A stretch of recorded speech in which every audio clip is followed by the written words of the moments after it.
भारत का इतिहास बहुत विशाल है। लेकिन जब बात एक संगठित राष्ट्र की आती है ना, तो कहानी एक ही नाम से शुरू होती है, चंद्रगुप्त मौर्य।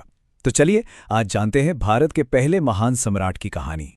अब सवाल ये उठता है कि एक ऐसा उपमहाद्वीप जो पूरी तरह से खंडित था, मतलब अनगिनत छोटे छोटे राज्यों में बटा हुआ, उसे एक अकेले इंसान ने, एक अकेले व्यक्ति ने कैसे एक सूत्र में पिरो दिया।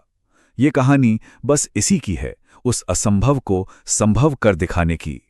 कहते हैं ना कि हर नए साम्राज्य का उदय किसी पुराने साम्राज्य के खंडरों पर ही होता है। तो चंद्रगुप्त की कहानी भी कुछ ऐसी ही है। इसकी शुरुआत होती है एक बहुत शक्तिशाली, लेकिन कह सकते हैं अलोकप्रिय वंश के पतन के साथ। और बस यहीं से एक नए युग का उदय होता है। कहानी का ये अध्याय है नंद वंश का अंत और मौर्य साम्राज्य का शानदार आरंभ। जरा सोचिए उस हिम्मत के बारे में। एक नौजवान महत्वाकांक्षी चंद्रगुप्त, उसने मगध के उस समय के सबसे शक्तिशाली शासक धनानंद को सीधी चुनौती दे दी। और सिर्फ चुनौती ही नहीं दी, उसे सत्ता से उखाड़ फेंका। देखिए, ये कोई छोटा मोटा विद्रोह नहीं था, ये तो एक क्रांति की शुरुआत थी। और जैसे ही धनानंद हारा, भारत की धरती पर एक नए साम्राज्य का सूरज उगा, मौर्य वंश। और इस नए साम्राज्य की राजधानी बनी पाटलिपुत्र, एक ऐसा शहर जो आगे चलकर भारत के पहले महान साम्राज्य का, कह लीजिए, धड़कता हुआ दिल बनने वाला था। लेकिन एक मिनट, चंद्रगुप्त अकेले नहीं थे।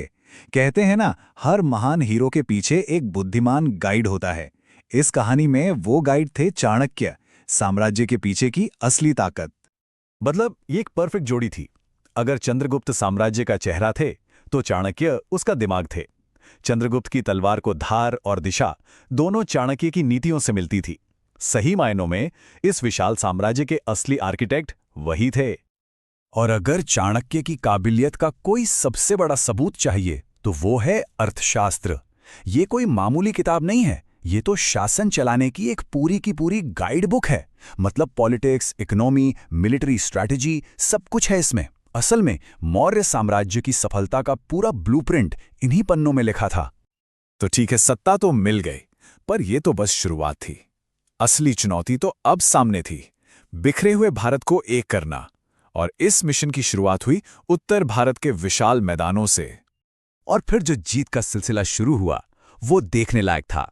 पहले धनानंद की हार, फिर एक एक करके उत्तर भारत के सारे राज्य, और फिर सिकंदर के सबसे ताकतवर सेनापतियों में से एक सेल्यूकस निकेटर पर एक जबरदस्त जीत। मतलब एक के बाद एक सफलता, एक अटूट श्रृंखला थी ये। 500 ये सिर्फ एक नंबर नहीं है, ये संख्या है उन विशालकाय जंगी हाथियों की जो चंद्रगुप्त ने सेल्यूकस को एक शांति संधि के तहत तोहफे में दिए थे। जरा सोचिए, ये मौर्य साम्राज्य की मिलिट्री और इकोनॉमिक पावर का कितना बड़ा शो ऑफ रहा होगा।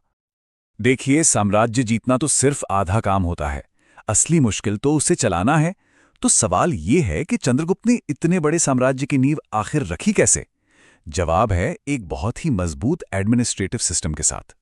मौर्य शासन असल में 4 मजबूत पिलर्स पर टिका था। पहला, एक मजबूत एग्रीकल्चर, ताकि लोग खुशहाल रहें। दूसरा, एक ऑर्गेनाइज्ड टैक्स सिस्टम, ताकि खजाना हमेशा भरा रहे। तीसरा, एक ताकतवर सेना, ताकि बॉर्डर सुरक्षित रहें। और चौथा, एक एफिशिएंट जस्टिस सिस्टम, ताकि राज्य में शांति बनी रहे। ये चारों मिलकर एक ऐसा सिस्टम बनाते थे जिसे हराना नामुमकिन था। और कमाल की बात यह है कि ये सब हमें सिर्फ भारतीय सोर्सेज से ही नहीं पता। एक ग्रीक एम्बेसडर थे मेगास्थनीज, वो चंद्रगुप्त के दरबार में रहते थे, और उन्होंने अपनी किताब इंडिका में राजधानी पाटलिपुत्र की शानो शौकत और मौर्य एडमिनिस्ट्रेशन की अविश्वसनीय एफिशिएंसी के बारे में खूब लिखा है। और अब कहानी एक ऐसा मोड़ लेती है जिसके बारे में शायद ही किसी ने सोचा होगा। एक सम्राट की आखिरी यात्रा जो सिंहासन से शुरू होकर संन्यास पर खत्म होती है। जरा इस कॉन्ट्रास्ट को देखिए। एक तरफ पाटलिपुत्र का सम्राट जिसके पास दुनिया की हर चीज थी, और दूसरी तरफ श्रवण बेलगोला का एक जैन साधु जिसके पास कुछ भी नहीं था। अपनी जिंदगी के आखिरी पड़ाव में चंद्रगुप्त ने पावर और दौलत को छोड़कर शांति का रास्ता चुना। हुआ ये कि उन्होंने जैन धर्म अपना लिया और संलेखना का पालन किया, ये एक बहुत ही कठोर जैन व्रत है जिसमें अपनी मर्जी से खाना पीना त्याग कर मोक्ष की प्राप्ति की जाती है।